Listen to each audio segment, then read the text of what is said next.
예, 세 번째 시간은 고용 스피스에 대해서 약간 더 자세하게 좀 들여다보도록 하겠습니다. 그리고 몇 가지 통계 데이터를 통해서 이 적정 노동시장 정책의 비중이 나라별로 차이가 나는 현상에 대해서 또 우리나라는 또 어느 정도 지출하는지 어떤 특성을 갖는 것인지에서 한번 정리를 해보도록 하겠습니다. 고용 스피스는 일찍부터 실업급여와 함께 실업보상 제도를 구성을 했죠. 하지만 그것의 법적 지위에 대해서는 사실은 나라별로 좀 차이가 있습니다. 그래서 뭐 반자율적인 제도로 대부분의 유럽 국가는 사실은 고용스피스는 3자 협의기구, 노상사의 3자 협의기구로 되어 있고 좀 반자율적인 이런 어떤 제도의 성격을 가지고 있습니다. 정부 기구화되어 있는 나라는 일본, 우리나라도 이제 마찬가지로 정부 기구화, 고용노동부 산하의 정부 기구로 되어 있죠. 민간 기구로 되어 있는 나라도 있습니다. 호주와 뉴질랜드가 대표적으로 민간 기구화 되어 있는 나라들이 되겠습니다.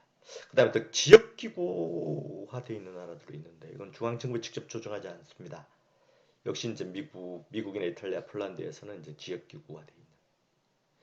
그 다음 고용 서비스의 재원을 보면 독일은 이제 뭐 재원에 대해서는 앞에서도 제가 말씀을 좀 드렸습니다만 역시 이제 뭐 독일은 실업보험 기여금으로 되어 있고 그다음 오스트리아는 재경부에서 징수해서 일반 조세 일부로 되어 있는 것이고 덴마크나 스웨덴, 영국과 베버리적인 그런 어떤 기원을 갖는 나라에서는 역시 조세가 지원이 되겠습니다. 그리고 고용 서비스와 사회적 파트너의 참여에 대해서 약간 더 보면 유럽 대부분의 노사 대표들은 과거 PSC 가버넌스 프로그램 디자인 모니터 전달에도 참여를 하고 있습니다. 하지만 이제 참여했다가 사실은 좀 시간이 갈수록 이제 배제가 되는 게 또 공통적인 그런 어떤 경향인데요. 영국은 80대 후반에 PS 가버넌스에서 배제가 되죠. 이게 아마 이 시기가 역시 이제 대처리즘이 역시 대처리즘에 의해서 노동조합들이 이제 PS 가버넌스뿐 아니고 전반적인 어떤 정부의 관리 기구에서 이제 배제가 되는 시기가 되겠습니다만 스웨덴도 그때 90년대 초반에 사실은 배제가 됩니다. 90년대 초반에 우파 정부가 들어서게 되면서 배제가 되고 이후 자파수가 들어선 이후에도 아마 이런 어떤 이제 수정이 안 되는 그런 것이고 독일은 2000대 초반에 이제 배제가 되게 되는 그런 것인데요. 덴마크는 2005년, 2009년 사이에 또 배제가 된 일종의 코퍼레티즘의 쇠퇴의 현상을 보여주는 것이라고 할 수가 있겠습니다. 이런 고용수의 최근 경향을 보면 역시 집중화된 분권화, 그러니까 지역고용 사무소에 더 많은 자율성과 유연성이 부여되는. 그래서 고용이라고 하는 게 상당히 지역화된 현상이 성격이 강하니까요. 그러니까 현상이 강하니까 로컬적 성격이 강하니까 사실 로컬 중앙 집중적인 정부 중앙 정부에서 지역에 있는 어떤 그런 어떤 뭐 실업 현상이나 또는 뭐 고용 창출이나 또는 고용률을 높이는 문제에 대해서 중앙 차원의 어떤 집중화된 그런 어떤 통제와 관리에 의해서는 효과적으로 대응을 하기 어렵죠. 무엇보다 지역 차원의 어떤 행위자들, 뭐 기업이 되든 뭐 지역 정부가 되든 또는 뭐 노동조합이 되든 뭐 지역의 훈련 기관이 되든 뭐 이들이 지역 고용 시장을 잘 알고 있으니까 뭐 이들에 대해서 더 많은 자율성을 부여를 하게 되는 그 정책의 유연성을 부여하게 되는 게 또 그러면서도 이제 집중화된 이란 용어를 쓰는 것은 역시 중앙 차원의 중앙 차원의 통제가 필요한 하다는 뜻에서 그런 집중화된 분권화 이런 용어를 사용을 하고 있습니다. 중앙 차원의 집중화된 관리는 여전히 필요하다는 것이죠. 그다음에 역시 이제 민영화도 또 일반적인 경향이 되겠습니다. 민영화의 정도는 나라별로 상당히 좀 차이가 있습니다. 그다음에 또 원스톱 서비스 아까 말씀을 드렸죠. 고용과 복지의 통합. 우리가 복지 급여를 받는 그런 어떤 수급자들 가운데서도 역시 이제 액티비티에 따라서 노동시장에 통합되어야 할 필요성이 강조가 되고 역시 뭐 고용 쪽은 두말할 나위 없이 뭐 장기 실업자나 또는 구직 활동을 하는 청년들이나 또는 뭐 경활 인구들도 역시 적극적으로 노동시장 통합할 필요성이 강조되고 있으니까 이게 고용과 복지 통합이 되겠습니다. 그리고 그다음에는 이제 규제에 의한 관리에서 목표 관리, 이것도 아까 말씀을 드렸습니다. 그리고 사례 관리, 뭐 이런 것들이 역시 고용수비 최근 경향이 되겠습니다. 자, 그다음에는 데이터를 통해서 한번 보겠습니다. 요게 지금 2016년도 OECD 국가들의 GDP 대비 노동정책의 지출 비용이 되겠는데 요게 보면 요게 진하게 뭐 검은색이라고 할까요? 뭐 검은 색깔이 그러니까 실업급여에 대한 지출, 그러니까 소극적 노동시장 지출이 되겠습니다. 그 다음에 이제 요게 연한 하늘색이 적응 노동시장 정책 지출이 되겠죠. 자, 보시면 역시 뭐 스웨덴이나 덴마크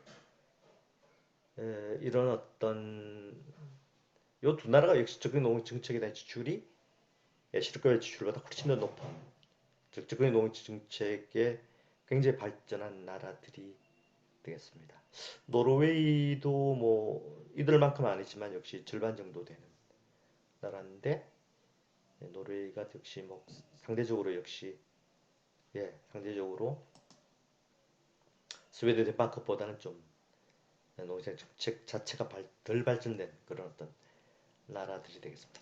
그 다음에 유럽 대륙가들은 뭐 대체로 역시 실업급여 소극적 노동 정책 훨씬 더 많이 지출을 하죠. 그렇고 프랑스도 그렇고 오스트리아도 그렇고 벨기에도 그렇고 네덜란드도 그렇고 뭐 독일도 마찬가지고 뭐 마찬가지 되겠습니다. 스페인 다 마찬가지예요. 여기 이런 나라에서는 역시 이제 보험 방식으로 되어 있고 이게 제도적으로 사실은 적용노동증 지출하기 어렵게 되어 있습니다. 한국은 역시 이제 소극적이든 적극적이든 노동시장 정책에 대한 지출이 저발전된 나라들이 되겠습니다. 한국은 이렇게 좀 나타나고 있죠. 뭐 일본은 우리보다 더 사실은 저발전된 나라들이라고 할 수가 있겠네요. 미국은 뭐 미국도 상당히 저발전된 국가가 되겠습니다. 그 다음에는 요것은 GDP 대비 측근 노동정책 지출이 되겠습니다. 역시 이제 덴마크 지금 정책인데 그 중에서도 역시 이제 PS가 되겠습니다. PS의 비중인데 이게 덴마크, 스웨덴이 꽤 발달했고 독일도 꽤 사실은 PS는 꽤 발달한 것으로 이렇게 나타나 있습니다. 영국도 꽤 사실은 우리나라는 여기가 되겠습니다. 아주 PS에 대한 지출은 굉장히 적습니다. 굉장히 적은 나라가 되겠습니다. 유럽 대륙 국가들도 뭐 비교적 PS에서는 꽤 네덜란드는 꽤 PS에 꽤 투입을 하고요. 그렇습니다. 오스트리아도 꽤 PS에 프랑스도 꽤 쓰고 있습니다. 그다음 직업훈련을 보면 역시 뭐 덴마크, 핀란드도 직업훈련에 대해서는 꽤 많이 예산을 투입하고 있습니다. 오스트리아도 꽤 많이 투입하고 프랑스도 꽤 투입을 하네요. 스웨덴은 조금 적은 편이고요. 그렇습니다. 여기 직업훈련은 돈이 굉장히 많이 들어가는 그런 어떤 사업인데 그래서 이렇게 나타나고 있습니다. 독일은 이 정도 쓰고 있고 우리나라는 뭐 직업훈련에 대해서 정말 적게 쓰고 있는 나라가 되겠습니다. 미국도 뭐 이 정도고요. 자, 그 다음에는 이제 고용 인센티브가 되겠습니다. 고용 인센티브에는 아마 뭐 임플레먼트 서버사이티와 웨이지 서바이티 동시에 포함이 될 것 같은데요. 이게는 스웨덴이 꽤 많이 쓰고 있고 뭐 그 다음에 덴마크는 좀 적게 쓰는 역시 노르딕 국가에서도 적용 노동시장을 구성하고 있는 각 개별 정책에 있어서 사용하는 그런 어떤 지출 수준은 좀 차이가 있습니다. 우리나라 이 정도 쓰고 있습니다. 이 정도 쓰고 있는. 노르웨이도 좀 비교적 적게 쓰는 편이고 독일도 인플루언스 이런 지분은 아주 적게 쓰는 나라가 되겠습니다. 예, 나라별로 상당히 차이가 크죠. 그다음 직접적 고용 창출은 예, 덴마크, 스웨덴 전혀 쓰지 않습니다. 프랑스 꽤 쓰고 뭐 헝가리는 좀 놔두고요. 예, 우리 독일도 거의 쓰지 않죠. 조금 씁니다. 아일랜드가 꽤 쓰는 구로 나타나 있고 한국이 예외적으로 상당히 예, 지금 고용 창출에 많이 돈을 쓰고 있습니다. 예, 일본도 뭐 제로로 돼 거의 대부분 나라 사실 쓰지 않습니다. 그다음 이것은 이제 80년대부터의 추이가 되겠는데요.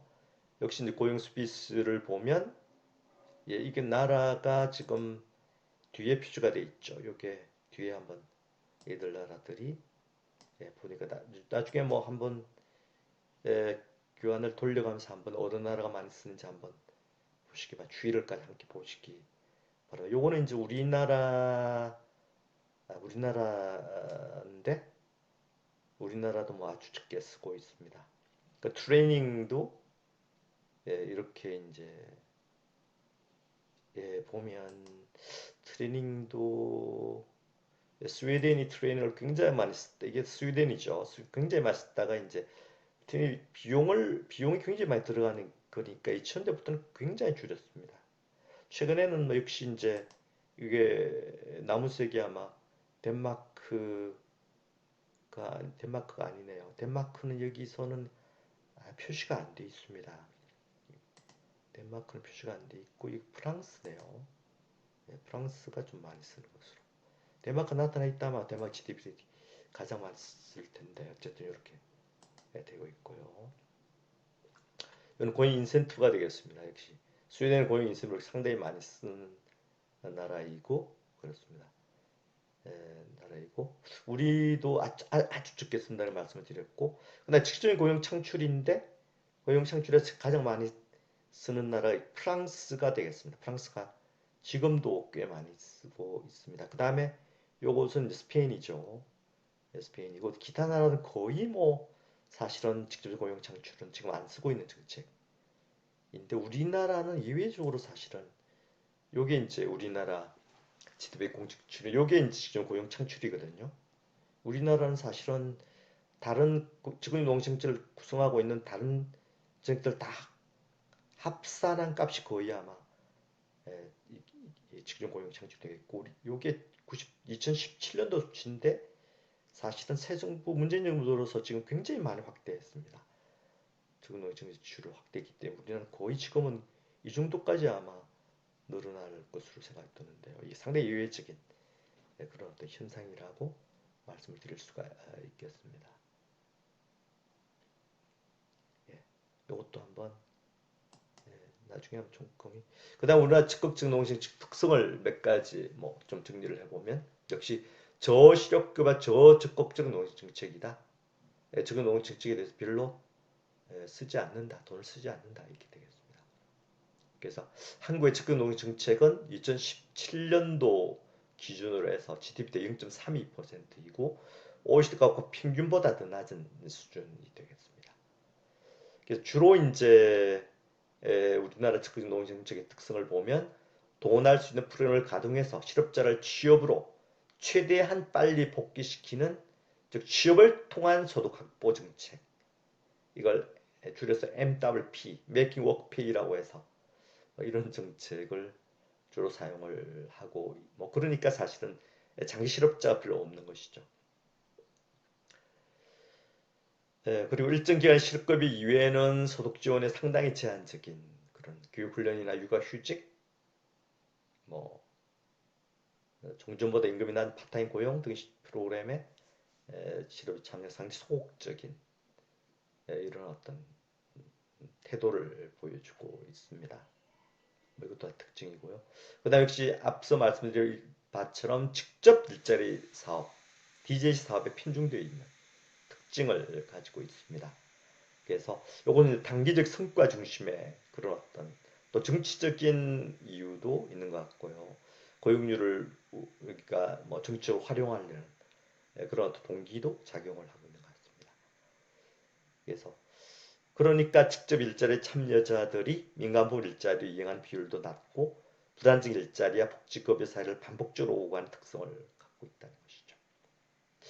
그래서 뭐 결론적으로 말씀드린 한국의 적극노동 정책은 직접 일자리 창출의 비중이 높은 반면 OECD 국가들은 평균적으로 노동시장 서비스와 훈련이 큰 비중을 차지하는 뭐 이런 어떤 차이를 보여주고 있다.